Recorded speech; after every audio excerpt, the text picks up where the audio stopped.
soo dhawaada saaxiibayaal haddii aad maqli jirtay dagaalku wuxuu sababaa burbur iyo khasaare hantiyadeed oo aad u fara badan maanta waxaan ku hayaa warbixinta ka duwan oo ah dagaalka ka socda bariga dhexe in dalal gaar ah faa'iido tiro badan oo balaayin dollar ah ay ka heleen haddaba sababtu maxay tahay waa kay wadanka sida la yaabka leh uga faa'iiday dagaalkan bariga dhexe ka socda warbixintan ayaan kugu sheegi doonaa iyadoo xiisadaha iyo dagaalka ka socda bariga dhexe ay sii kordhayaan warbixino badan oo ka soo baxaya khubaro dhaqaale iyo falanqeeyaal caalami ah ayaa muujinaysa in ruushka uu dhaqaale badan ka faa'iiday xaaladda kacsan ee gobolka bariga dhexe mid ka mid ah sababaha ugu waaweyn ee arrintan ayaa ah kororka qiimaha shidaalka iyo gaaska dabiiciga ah ee suuqyada caalamiga ah markasta oo xiisad ama dagaal ka qarxo bariga dhexe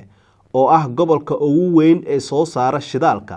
waxaa badanaa kor u kaca qiimaha tamarta taas ayaa si toos ah faa'iido ugu noqotay ruushka oo ka mid ah dalalka ugu weyn ee dhoofiya shidaalka iyo gaaska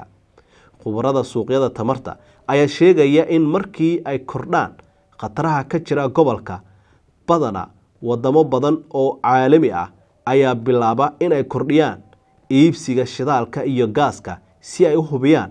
sahaydooda mustaqbalka tani waxay kordhisaa dakhliga dalalka dhoofiya tamarta sida dalka ruushka sidoo kale dagaalka bariga dhexe ayaa fursad dhaqaale u abuuray warshadaha hubka ee ruushka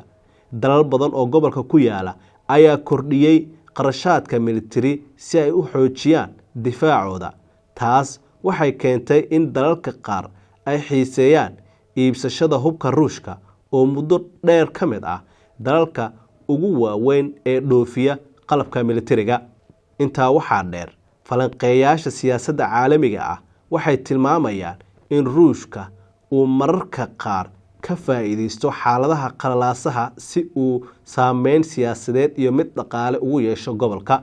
Moscow waxay isku daydaa inay noqoto ciyaaryahan muhiim ah oo dhexdhexaadiya ama saameyn ku leh dhinacyada isku haya colaadaha dhanka kale qaar ka mid ah khubarada dhaqaalaha adduunka ayaa sheegaya in inkastoo ruushka uu ka faa'iiday kororka qiimaha tamarta haddana dagaalka weyn ee gobolka ka socda ayaa sidoo kale keeni kara khatar dhaqaale oo caalami ah sida kororka sicir bararka iyo hoos u dhaca ganacsiga caalamiga ah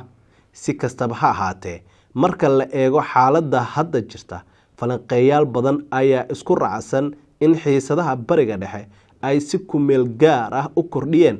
dakhliga tamarta ee ruushka taasoo ka dhigaysa mid ka mid ah dalal sida aan tooska ahayn ugu faa'iiday dagaalka ka socda